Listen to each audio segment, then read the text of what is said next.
For Our Soil's Sake is brought to you by Holistic Management Canada.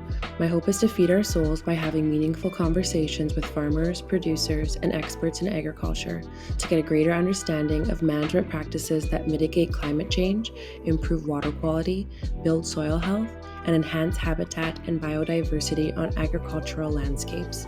To give those of us who live in the city a better understanding of how what we consume directly affects our health and the health of the land. My name is Bronwyn Green, and I'll be your host. So for our soil's sake, let's dig right in.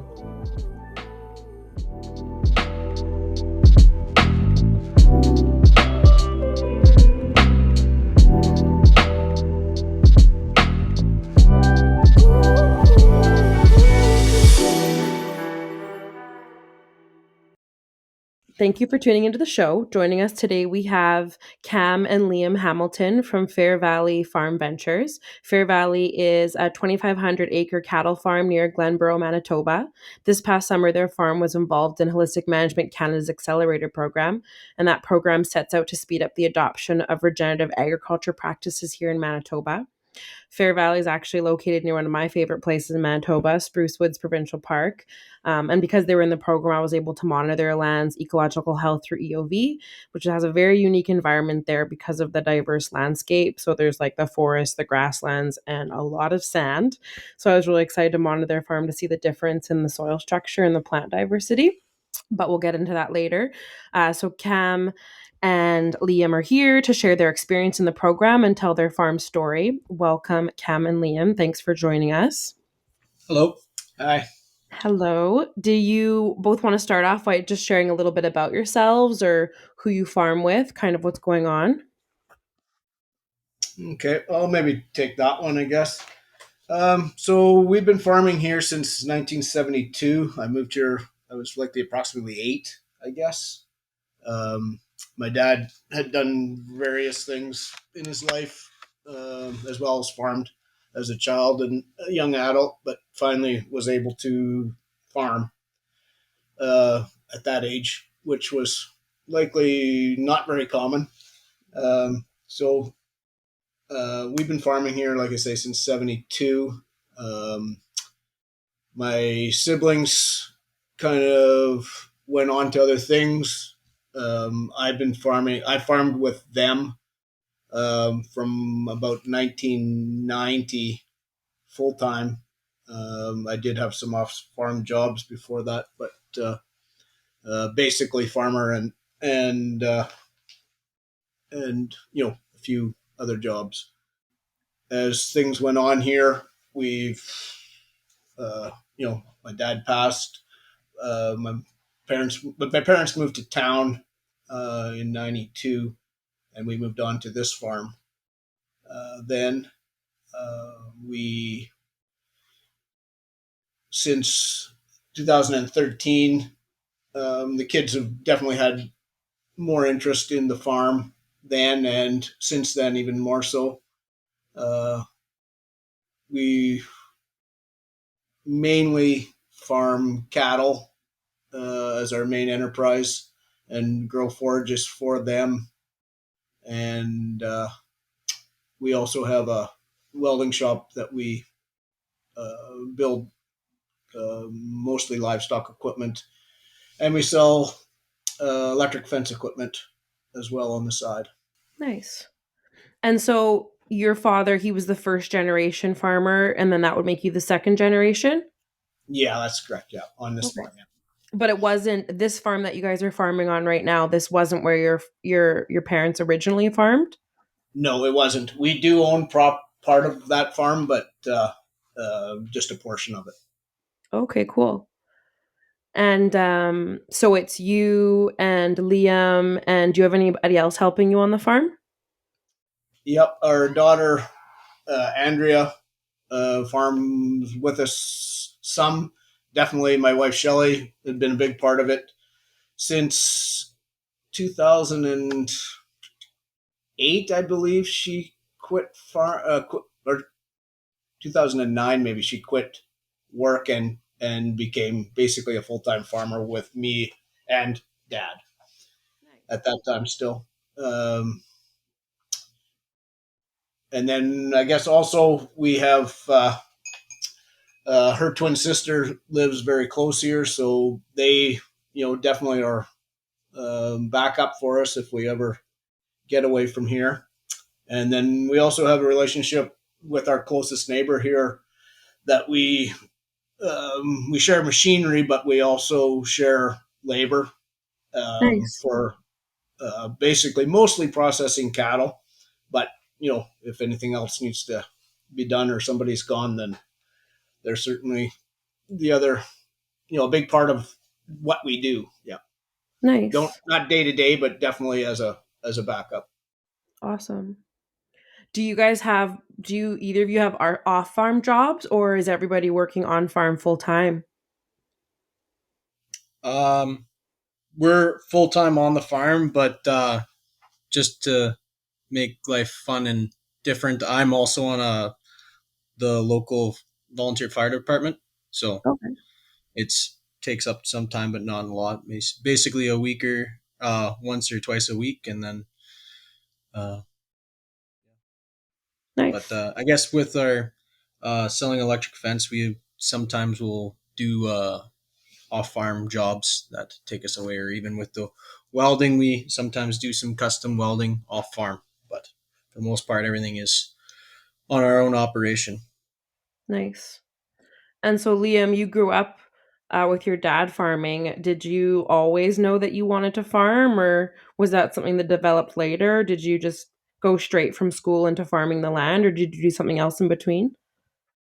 So basically, as early as I can remember, I've always kind of wanted to farm. I didn't know if that was what I wanted to do my whole life. So I had thoughts of becoming a natural resource officer. A few other ideas, but farming was always the number one, and ranching, I guess. I'm more of a cattle person than crop, so that kind of definitely took my interest. And I went to school for 2 years uh, at Lakeland College, and then I came back, and I've been full time. I guess I was a student one summer uh, at a research farm near Brandon. Uh, just the summer in between me graduating school and coming back to the farm that fall. But other than that, I've basically been full time on the farm since then, which was 2018 fall. Cool. Nice. And you enjoy it? What are you passionate about farming? What's your favorite thing? Uh, thing that gets me passionate is trying new things or innovative or uh, just being different, I guess, and while doing it for a purpose at the same time, whether it be financial or uh, seeing ecological benefits or uh, animal or plant health. It's kind of what gets me up in the morning for the most part. Yeah. Awesome. How about you, Cam? What are you passionate about? What do you love about farming? Well, I think the change. We do such a variety of things, every day, every hour that you never get bored. Right.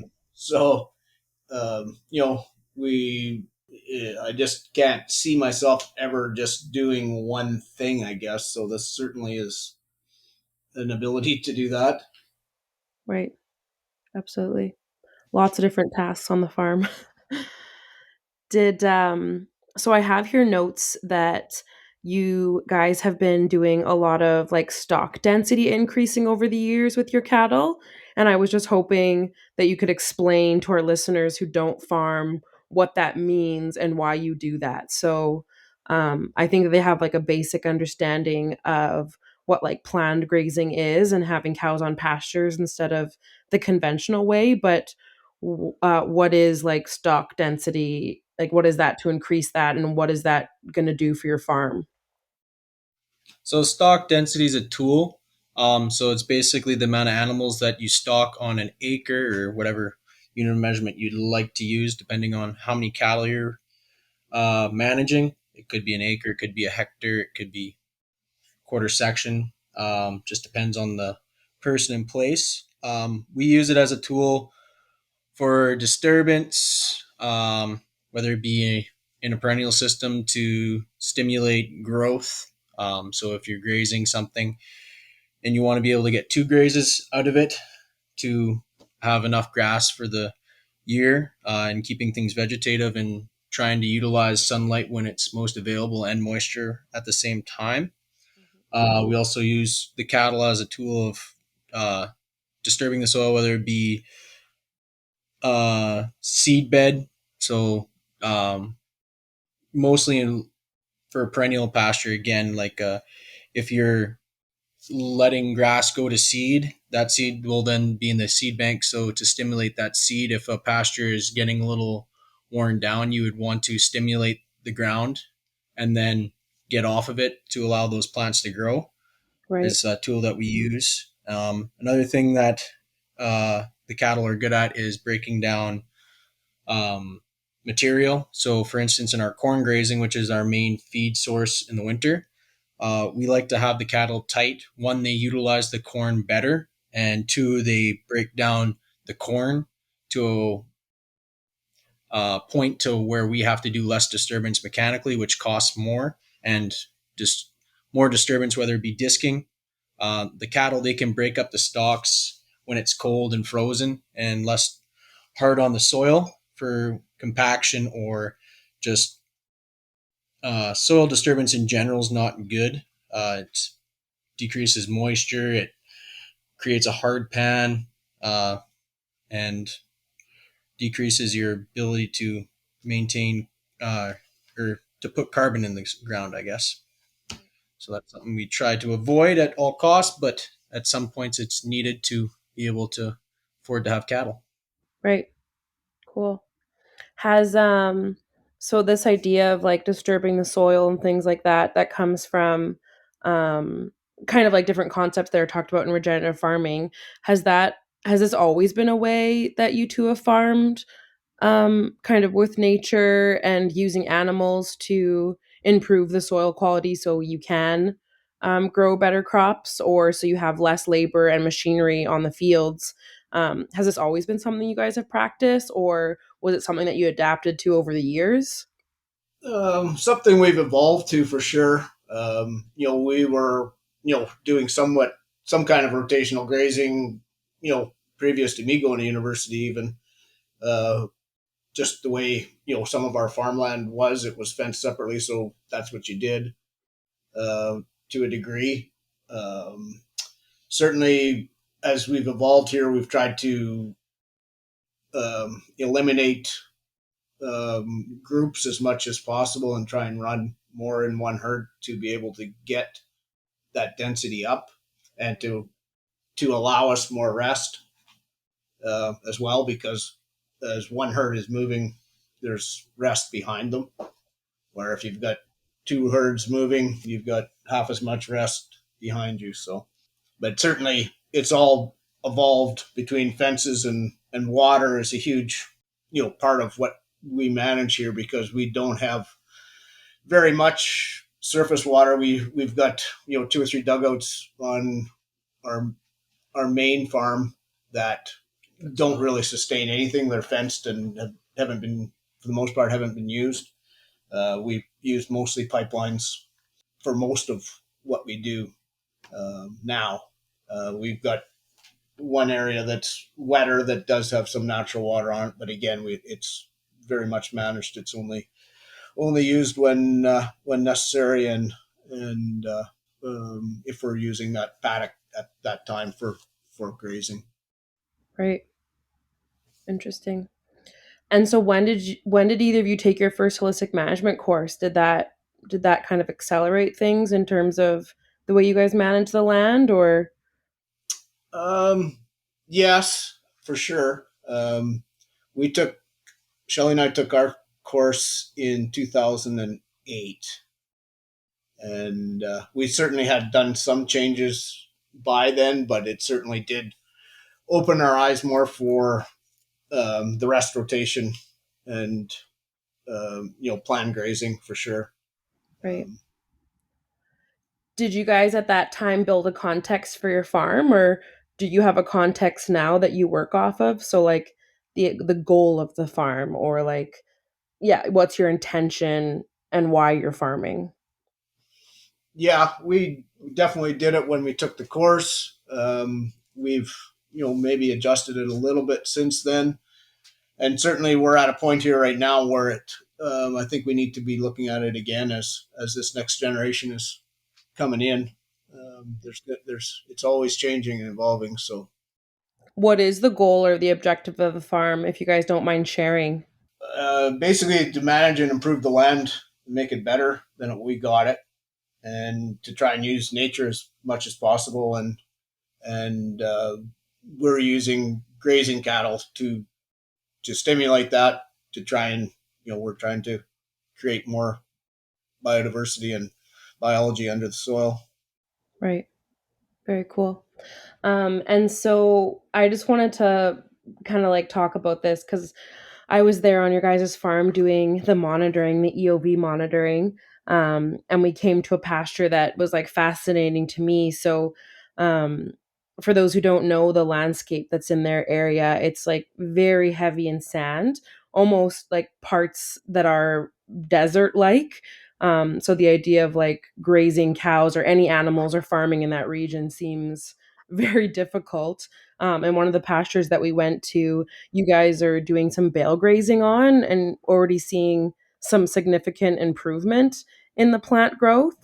And so maybe you guys just want to talk a little bit about that and how the landscape was previous years and how you're seeing it kind of success into something different. Okay, so yeah, we have some degraded. It was degraded crop land. We kind of basically gave up cropping it, likely late '90s, and it just became basically idle. We weren't, we were running cows over it. That's about all. We basically gave up trying to plant anything, and then we just started feeding more and more on it. And we've it still doesn't look great, but uh, it's covered. Um, you know, it's work in progress. Um, we're still hoping that we're going to be able to improve it more for sure, um, in time, but it's going to take, it's certainly going to take time. Right. It was Totally. quite degraded, and it's not a high quality soil by any means to begin with. So Right. But then, yeah, even with the bales, like on one side of the where the bale wasn't, there was like cactus type plants growing, and then where the bales were and that litter had built up, there was different plants growing there, and it was only like a meter away, which I thought was pretty fascinating. Yeah. I'm still thinking those cactuses are actually like that's all been brought, like that was a cultivated field, so obviously that's seed bed. They're Right. coming from somewhere, and Right. that's I think it's basically nature's way of covering the ground. Totally. Yeah, the first thing that can grow in that type of environment.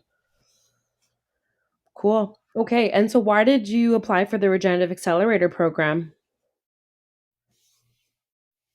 I kind of seen it online, I think, and I was actually part of the monitoring last year and kind of took interest and thought it was something that could benefit our farm, just with current costs and whatever else of implementing different practices. It definitely helps out. And trying new things. Lots of what had been talked about by other producers, and the way the framework was kind of built, it was definitely tailored toward fencing and things like that, which is kind of what we're looking at ourselves, but more expanding, like as it says, regenerative accelerator program. So I we are already implementing lots of these practices. So it's kind of to take another step in a direction that looks promising and beneficial to both us and kind of the surrounding area. And so that was kind of the what gave us the thought to try new things more than what we're doing right now. So Right. Right, and that's actually where me and Liam met each other for the first time, was doing the monitoring on other farms the previous year, and so he has like a lot more a lot of knowledge on the EOV process, and so when we were doing it, um, I don't know, I thought you were pretty eager to do your own farm, just like seeing all the different like data that we were collecting from the other farms, and I remember that you were talking about how much sand there was, and I just pictured like desert and poison ivy. That was your whole farm. And so when we actually did go do the monitoring on your farm a year later, I was surprised by how diverse it was and how many plant species you could grow there. Were you kind of like taken back with the data that you got, or after seeing the other farms, did it kind of give you a different perspective of your land and its ecological health? Yeah, for sure. Like when you're looking at something, it's always your eyes always find the things that you don't enjoy or are less desirable, so you want to change those things. Where if you kind of look in between those things, then you see the things that you are doing right or that are beneficial. And like you said, the sand and whatever else, sand and poison ivy. Well, there is lots of that, but what we are doing is changing some of that. So, like for instance, the way we manage our cattle in the bush, we break down poison ivy, which then allows grass species to grow, which kind of brings it back from more of a stagnant, bushy environment to kind of that happy in between having brush and trees and grass that you sustain a cow on, which is kind of our goal. But at the same time, you're like you said, you're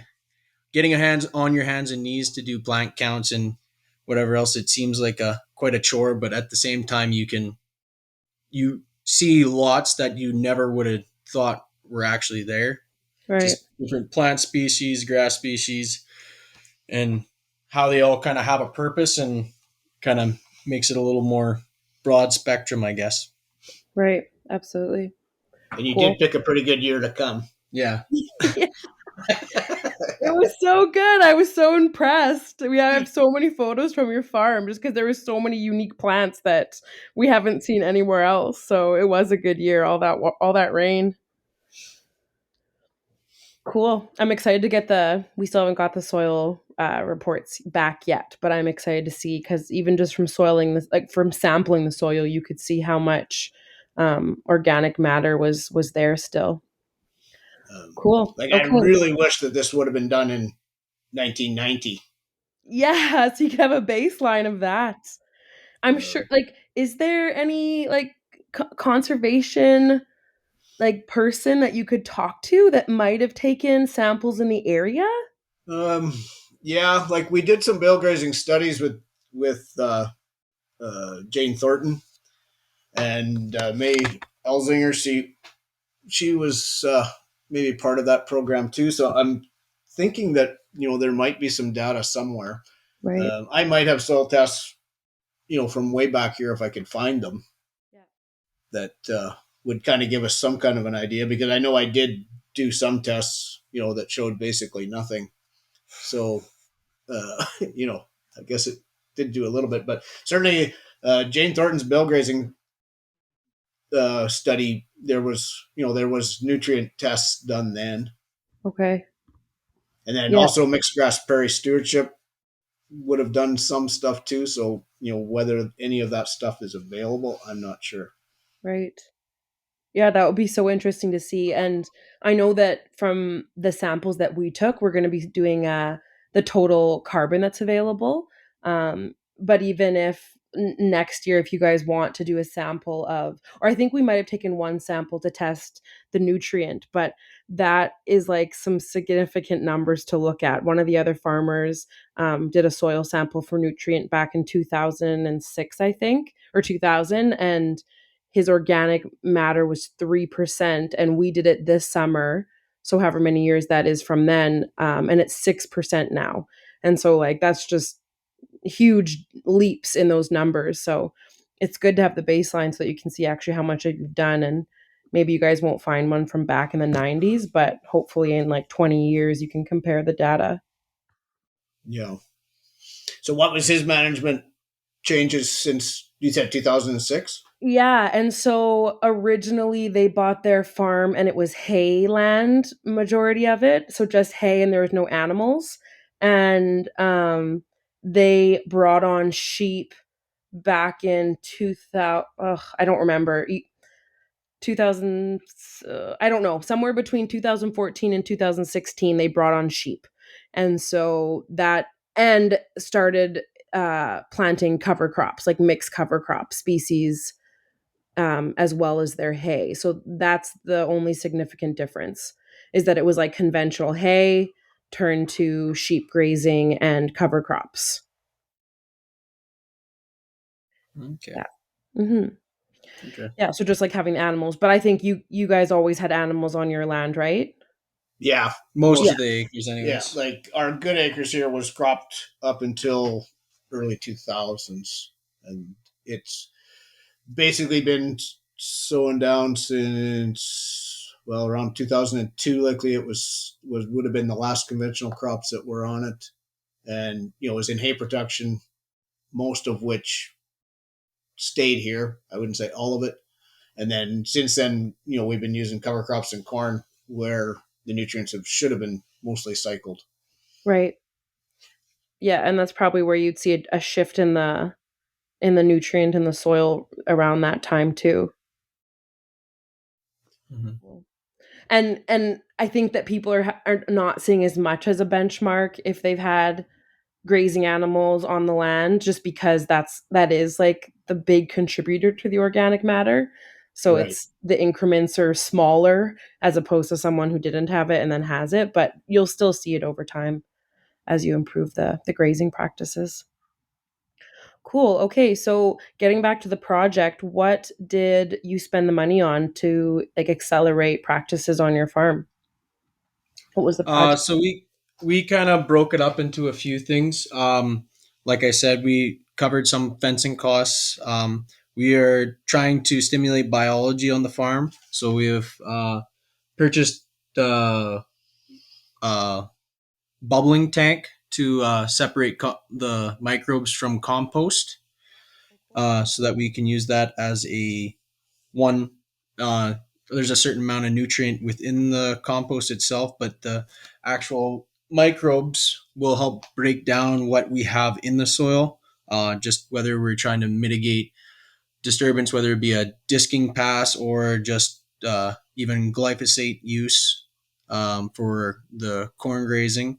Things like that will help stimulate any microbes that we have lost in the process of what we're doing in agriculture or on our farm. And then also with that, you're going to be bringing nutrients to the plant that otherwise wouldn't be there. So we don't have to buy as much fertilizer, and fertilizer isn't the best thing for the environment sometimes. So that's what we try to do with our uh, do with that. And then the other part of it, we are going to be building a portable water system. So we have, kind of like Dad said before, we have pipelines and uh, water systems in place, but we don't have anything that we could say if a neighbor wanted a cover crop grazed or something, that we could then have something that could uh, be hooked up to a regular water system that we could quickly set up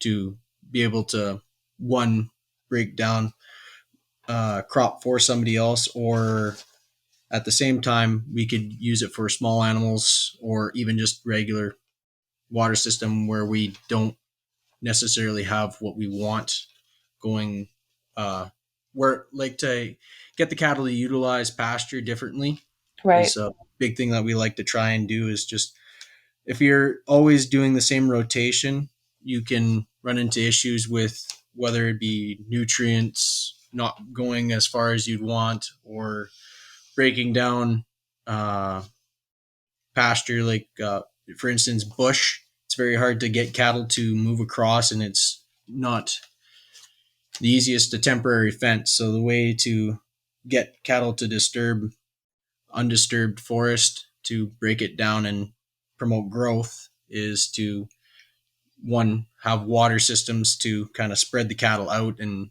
influence how they affect the land. So something we're hoping to use.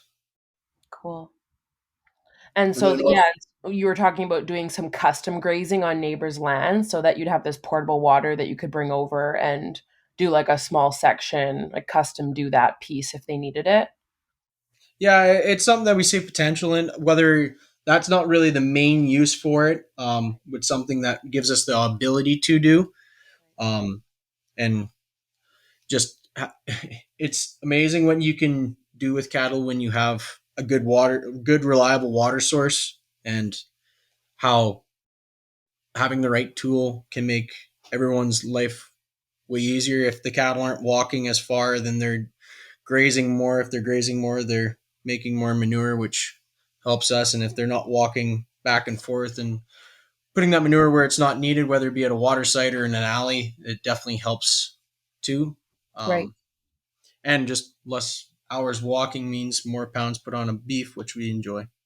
right. Totally. and I guess we've also bought seed for cover crops.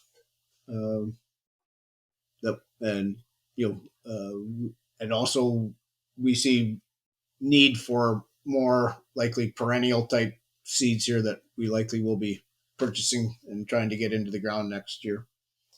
Awesome.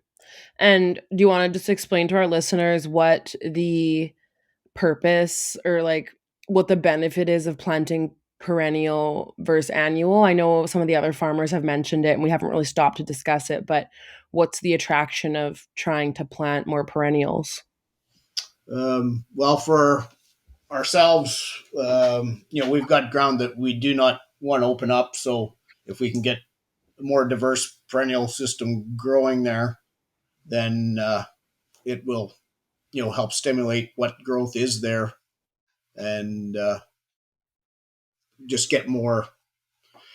It'll help with total total grass or total forage growing, I guess, Yeah. with a little bit more diversity.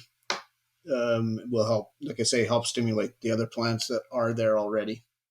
Right. Perennials, they're a long term investment. So when you're looking at it for cattle grazing, whether it be a legume or a grass, uh, perennials kind of make up a large portion of the ration for grazing in the summertime. Mhm. And for marginal land, it's way more beneficial than, say, an annual, because you don't need the disturbance regularly to get the growth needed to be able to uh, maintain a cattle herd. And with different types of perennial grasses and forages, like for instance, big blue stem is a native plant that one collects a lot of snow and moisture, which gives the grass a head start, whether it be the blue stem itself or the surrounding plants or plants. Um, when it comes to legumes, they're very high in energy and protein for a large portion of the year, which creates the ability to raise more cattle on an acre of land, which uh, in time will stimulate more growth around the whole farm. Uh, Right. Basically, we use legumes on what would normally be just straight grass acres to be a stimulant to have more nitrogen in the system, because they fix nitrogen in the air, Right. versus taking nutrients from the soil, which then stimulates the grass species around them to have more biomass. And the more biomass you have, the more dry or like litter you have on the soil, which absorbs more water. Before, in our case, lots of other places would be runoff, where our problem is holding moisture before it runs through the sand and soil into the aquifer, which we want to, one, slow down the water and the nutrients that attach to the water that could leach. Yeah. Um, so that's something we strive to do to keep all those nutrients active in our soil. Right. That's an excellent answer. That's a And long story of mine. Yeah. He was being a little too general, so I figured I'd go in a little more depth. no, that was great. I was like, I That's like like how his you went mom, eh? deep. Yeah. Yeah. Into the ecology of it. No, that was great. Great answer. Um, and so just to go back to the also the other thing you talked about getting the bubbler for the compost, what are you composting? What is that? What is the importance of that? Like, what is the stuff that you have to compost, and how you're turning that into a more natural fertilizer? So we look at it as doing something with nothing. So with our cattle operation, we background calves to grow them from a weaning weight, which is about around 350 to 400 pounds, to put pounds on them to sell for a higher price throughout the year. This means that they're in a feedlot, which then accumulates manure and bedding and leftover feed, which we want to break down in a more efficient and uh, usable fashion that we can make it go further. And with that, we are hoping to, like I said, stimulate biology across the farm, so you can use it to instead, not maybe instead of fertilizer, but definitely to decrease in the short term and long term. The big plan is to not have any fertilizer, but uh, incremental changes are definitely better, because you don't want to bank on something that you don't know or understand 100% Right. for sure. Cool. Very cool. Okay. So this question's kind of long-winded here, but I'm kind of asking everybody what they think about it. So, as part of the program, we did EOV monitoring, which is ecological outcome verification, and it's a methodology that measures the ecological health of the farm, like of the land. And so we're monitoring the four ecosystems or ecosystem processes, which are water cycle, mineral cycle, energy flow, and community dynamic. And so, community dynamic is the term that's kind of confusing everybody, and they're not, and it's hard to understand. And so, we're noticing that might be the one that is in most need of improvement because it's a concept that is a little bit confusing. So, when we're talking about community dynamic, we're talking about two different things. So even though they're all together, they all like it's all one thing, but to kind of break it up, like the community that's happening ecologically, so on the ground, so the community in the soil and the different diverse species of plants and grasses and animals and insects and how those relationships all work together. And then we're also looking at it from the community dynamic of the people on the land who are managing it. So whether that's like the farmer, the neighbor, everybody who's involved in that process. So if you two were going to discuss this together, or if you were going to discuss it with your neighbor that you work with about how to improve community dynamic, whether that be on an ecological scale or in your community, what would you guys talk about?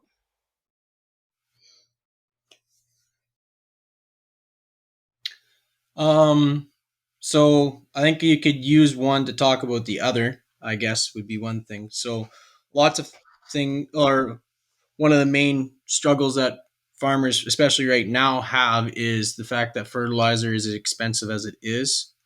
So if you could utilize the community that's already there, as in microbes and plants and or organisms that are beneficial to the soil, to benefit the farmer, to benefit the society as a whole, I think would be a good way of going about it. It's always challenging to kind of challenge a person's mind concepts, so they always have a rebuttal. But at the same time, if you say it enough and try and say it with as much science and uh, common sense as possible, generally people tend to listen. But implementation is a whole other thing for sure. But Right, absolutely. And the idea of how you could be using the animals and their byproduct as fertilizer as opposed to the inputs and the costs that associate with that coming from an external source. and looking at everything as a nutrient, as crazy as it may sound, Yep. uh, an amino acid is and nitrogen and all that. Plants rather take up like uh, nutrients broke down by biology versus a synthetic fertilizer. It's just how plants have evolved over time to do that action. So Right, if just makes sense. if that's what the plant wants, you want to give that to them, but at the same time, you have to know how to do that. And I think that's where the fact that we deal largely with native plants, then obviously I think the biodiversity and biology in the soil there, that's what's going to make it respond better if Absolutely. we can get it figured out. Right. As and like what I've heard is that perennials need quite a bit of nutrients in the soil to establish. And so in order to grow those perennials that you hope to have like a long-term investment, you need that nutrient for them to be able to establish, Mm-hmm. Yeah, right? and domesticated versus native. When you understand the how a plant grows and where they what they're bred for when it comes to domestic plants, if you're looking at a wet system like around a marsh or riparian area versus upland arid area like ourselves, we tend to select for plants that will thrive in that environment to one as a form of being cost effective. You're not going to throw seed out there that's not going to grow. So that's one thing. But at the same time, uh, when it comes to native forages, it's interesting because as long as you can give them moisture, or like for like a perfect example, I think I said this already, but the just blue stem, it's grows to 3.5 feet tall and is has no reason for growing where it grows lots of time. Like it could be in the middle of a sand bed and it's just growing there. That's the seed was obviously in the soil, but at the same time, it's able to catch its own moisture for the most part to give it this ability to grow itself. So it's quite an interesting system because you have moisture and it basically collects its own energy from the sun, and it's a closed system other than that for the most part. Right. It's very self-sustaining for the, I guess, is what I'm looking at or Yeah. thinking about, which is kind of what we like about it. And we're certainly finding that those are the species that flourish against the pests that we are fighting Constantly. constantly. Yeah. Grasshoppers love the desert. Yeah. Nobody. And yeah, and like they're not really affecting the blue stem too much. You're noticing that? Well, Yeah, most of the native species stay pretty good. Oh, yeah. cool. Like Uh, they'll be more likely to eat a shrub, the grasshoppers, than they will to eat native grass species. Oh, very cool. That's interesting. and certainly all the grass species that have basically taken over with continuous grazing, then the grasshoppers just continuously graze. So they, that's their system, right? Right. And that's why it just stays in that. It's hard to get out of that because that's what flourishes in that type of system. Even if we take cows off, it's still getting continuously grazed by grasshoppers. Right. Interesting. Hmm. Okay. What just to try to shift gears here, I have like a little fairy tale question for you too. If you can get your imaginations going about if you had an endless amount of money, resources and time, what would you change about your farm? And a lot of the other farmers are being very modest. And so if there's anything that yeah, you're just like, "Oh, we'd love to do this type of enterprise," or if it doesn't wouldn't make a difference at all. I think I'd go international. Yeah. I like the idea of having a ranch in Costa Rica or somewhere warm in the wintertime. I can go play with my cows there. Oh, I like that I answer. can Move the have whole somebody to take care of my cows here so I can come back in the summertime or spring. Uh, nice. but So more still farming. realistically, if you want to be a little more realistic, I guess be kind of expand and kind of I kind of grew up with selling like uh our family previously owned a meat shop where we sold beef and Okay. I guess other products, but and I always like the idea of seeing what I grow go to people that I know.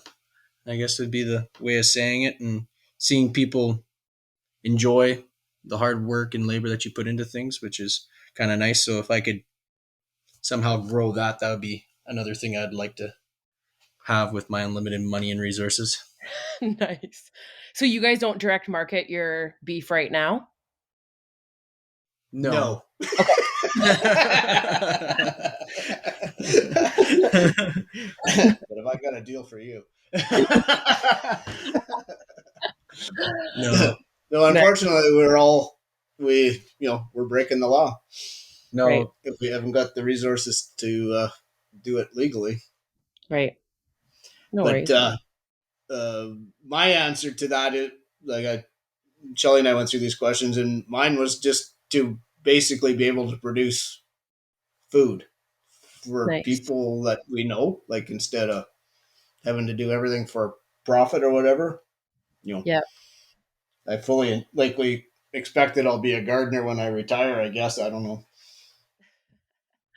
I love that answer. Just yeah, just to be able to grow food. So even if you had the money, you'd still have to find passion in growing food for your community and your family. Right. Very cool. And you guys already have a little garden growing hay because I had those amazing. Was it Saskatoon berries that were in the Yeah, plenty when I there was is some there? Saskatoons. Yeah. You didn't see the garden though. No, I just saw some stuff that was coming from it. And I think we ate some of the carrots too and things like that, which were delicious. Yeah. Yeah, we grow quite a bit of food here right now, and this is where what we're trying to like the compost thing. I really see potential for improvement in that part of Right. it, possible food density, and I'm pretty sick of buying groceries at the store that aren't worth the money to drive to town, let alone buy them. Right. The fruit and veggies that taste like nothing, like water. Yeah, we're just about to our last tomato here, and then we'll have to buy crap for That's the 8 months. worst.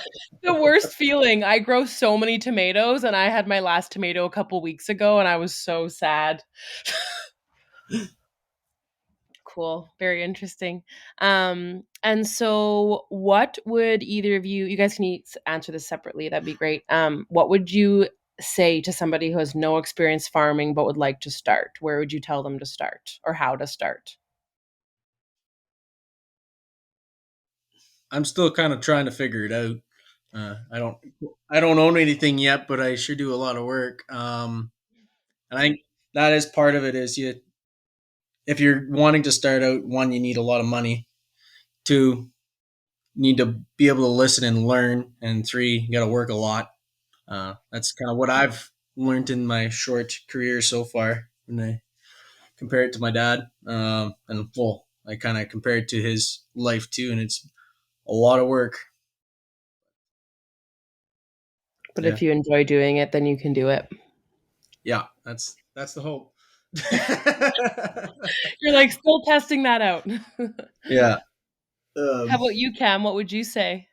well, first, I think you if you know what you want to farm, then I think see if you can find somebody that's doing what you'd like to do, and try and be a get them to either mentor you or I think internship is very important to be able to if you have the opportunity to before you start.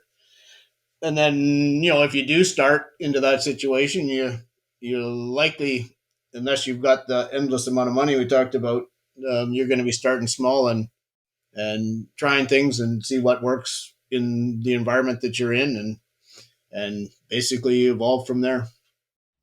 Awesome. Nice. Just try and do it. But you know it's not all going to work, I'll guarantee you that. Yes. You have to We've be okay with we all have, failing a lot. in life we all have likely significant um, changes and evolve, that make us do certain things. That's for sure. Right. Cool. All right. Well, is there anything else that either of you'd like to add or anything that we haven't talked about your experience or that you want to tell anybody about?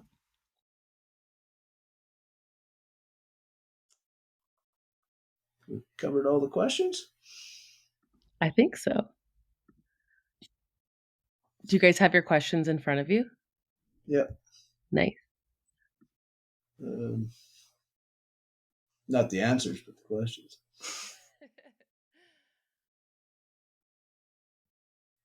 Like, I'm kind of optimistic with what we're seeing in terms of policy here right now. Um, you know, uh, we're seeing some pretty major dollars that weren't being put out before. So I'm hoping that this is going to, produce some change. Right. And Uh, so, in terms of policies, you're talking about money coming from the government directly into agriculture or the type of farming that you guys are doing. correct. Yeah. Right. Yeah. Like we're seeing, real dollars that, I think people of size likely have the opportunity likely to um, utilize, and if they have any desire to change, there's certainly something to scale, I think, there right now that will possibly allow them to do that without, because lots of these operations are pretty high.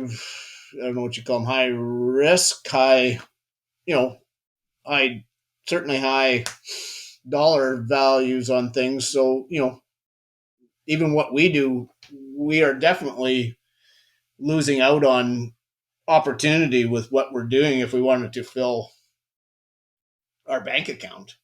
Right. But I see it as, our soil is so limited that you can't just keep doing this. Right. You can mitigate some of that risk with, with your seed costs. They're allowing you to change some, putting money towards different ways of putting nitrogen down that hopefully will alleviate some problems, those kind of things. So, um, they have the ability to do some of those small changes. And if they, if it shows benefit for us, what the comment I was making about, we could be making a lot more money growing corn and soybeans in our rotation instead of cattle, but we choose not to. We could be making a lot more money renting our land than what we're doing, but it's not what we want to do with our land. Right. That makes sense? No, totally. Yep, absolutely. That's great. It's And inspiring of the we're lucky enough, I guess, that we're in a situation where, um, you know, was able to work with my parents long enough that we don't have necessarily some of the debt and some of the whatever that a lot of people are looking at. We did have, we would have a lot more debt if we were growing corn and soybeans. So, those are the things you got to look at when you want to make change, right? Absolutely. Yep. Cool. Very cool. But we are growing corn and soybeans, so Oh, just did Don't it. eliminate everything from the toolbox. It still has its place, those cash crops, of course. um, we're upcycling nutrients instead of. so that's some of the stuff that we didn't really talk that much about, um, in what our project was. Like, certainly, Liam's interseeding crop is very interesting. We will try and share some of that with you, but it likely will be another time. But certainly seen that, um, having seed rows, we can certainly see benefits within that. We can certainly see benefits with cheaper seed costs, um, versus some of the other things that we're growing, and giving us that diversity within rotation and uh, um, variety. Then, Yeah. Yep. Because with part of interseeding, because it's kind of an interesting I don't know, correlation, I guess is maybe the word, but um, one, diversity in the soil to create benefits that way. But cattle, they need a diverse ration to kind of check all the boxes for what they need as well. Right. So they're much like humans. They need a lot of energy and they need protein. So corn grazing is how we sustain a lot of the energy, whether it's growing a calf or producing milk for that calf while the calves are still in the cows, or just maintaining the cows' diet. And then protein comes in this form of hay, usually, which is getting to be more expensive and lots of input in hay production. So if we can grow something in between the main feed source, the corn, or whatever plant that might be, or have uh, diverse crops, whether it be sorghum, peas, and vetch, and other plants that can grow in kind of series or uh, utilizing sun differently. I've kind of gotten onto a YouTube dive here the last year and kind of ways to utilize sun better or Awesome. differently, I guess, maybe. So having understory underneath taller plants and utilizing sun at the beginning of the year, the middle, and the end, instead of just at optimal growth for putting growing a plant and then growing a cob. You can also utilize a month's worth of sunlight after it's shut down, Right. the plant itself, or starts to dry down. And also having something green growing before you even plant, I think, has a lot of benefits too. Uh, we had rye that we were grazing in the springtime, which is a biannual plant we had sown last fall and sowed into it this spring into a multi-species cover, and had a fairly decent yield. Rain definitely played into it as well, and it was no synthetic nutrients. We spread manure from our feedlot on it, but it definitely grew to the potential that we were hoping for, and Nice. is currently being grazed right now. But it's something we see that there's lots of benefits in having diversity in one crop and rotation and just a cow diet too. Right. Using it for multi different reasons and getting more out of the land than just one thing. And it's also interesting if you balance the cattle's ration better to one, utilize nutrients, and two, when you give a cow all that she needs, um, and not too much or not too little, your manure tends to be more stable and will definitely carry further in the future. That's something that we've noticed too. Is if you give an animal too much, it's kind of like the eye of the needle coming out of them. So it's a lot more easily washed away or washed down by water. So if we can keep everything relatively close to the surface to be utilized by a plant, that's kind of how we like it. Cool. Do you guys So are you using any of the crops? Like, are you taking any of them off and selling them, or is it all utilized for forage for the animals? Basically, our farm here is closed. We had a quarter section that we just uh, um, disposed of here that was hay, and we were selling some nutrients off of it. The plan was that we were going to, try and bring as much of it home as we could, but fuel's expensive. It's a fair distance away, so Right. we kind of split the difference. We sold half and brought half home. But sort of when we started that plan, it was sort of the idea that we were going to import a bunch of our own hay. But things, like I said, things change, and we disposed of the land here this year, and we we won't be farming it anymore. Um, but so we don't have that as an import. That was sort of one of the things we looked at when we were going to do it. But Just um, weighing the cost of actually doing it wasn't necessarily worth certain, it. yeah, like we could see that if the costs of things stay where they were, it likely it was it was going to outweigh what what benefits we were really getting. So Mhm. And like we kind of have the mentality now and more all the time. Like there's always going to be changes, and you gotta bring bales to certain places at certain times. But um, nutrients are like if you're producing nutrients on a acre, you want to see that stay on that acre and cycling itself. Just for everything to work, you need the kind of the nitrogen and the different nutrients that come with the forage that you're producing to go back to the same place, so you don't have to import it back onto or import anything onto it, whether it be manure. Even like if we could, in a perfect world, we'd like to see everything cycle itself and we don't have to move anything except cattle. Right. Even that is becoming more of a chore that we don't really want to do, and have ways to mitigate that too, I guess. we're But pretty lazy. yeah, that's the Don't word. call it Yeah. lazy. You're just smart with your time. Try to make it as efficient as possible. Um, but back to like that nutrient thing, like that some of that tourist land that you saw, we've imported a lot of nutrients onto that land, and we kind of came to the conclusion that we couldn't just keep doing that because they're disappearing up Mhm. or down or both. There's a lot of nutrients on that land, and they've disappeared. So they're not still there, or we would have a lot more growth there than we what we saw when you were there. And like We've part, seen more at one time, put it that way.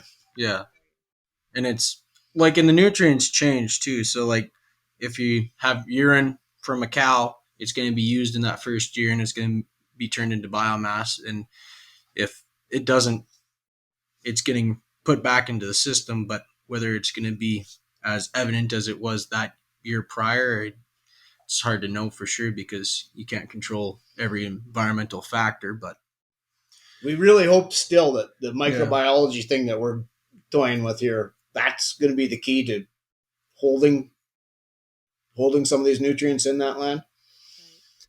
Um, I really think that that's going to be part of the key if we're ever really going to significantly increase it and be able to farm it here if what we're being told is true, because we can't stand 2 degrees hotter, let Yep. alone whatever they're saying it's going to be. Yeah.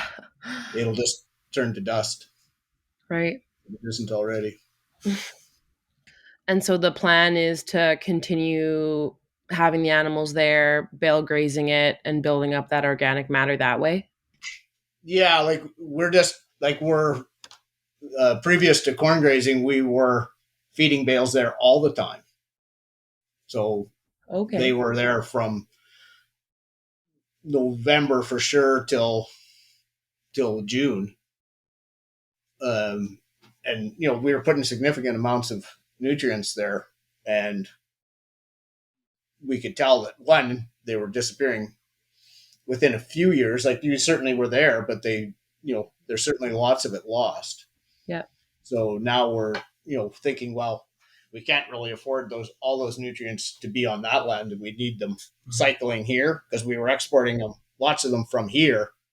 If we couldn't import them in from somewhere else, they were coming off of our own other land, right? Right. So that's costing us money in my Right. books. yeah. Hmm. And part of that is like um, lots of times when you have the concentration of nutrients that you do from winter feeding, whether it be bale grazing or corn grazing, to be able to utilize all those available nutrients that year, you have to have the plant that's going to be able to take in all those nutrients and be able to store them. Like, for instance, like say like your average short grass prairie system, it's only going to use a quarter of what you'll see around like a bale grazing spot, and the rest of it will either sit idly or it'll run off, or uh, depends where the manure is. If it's on top, it could definitely lose some to solar radiation or leaching.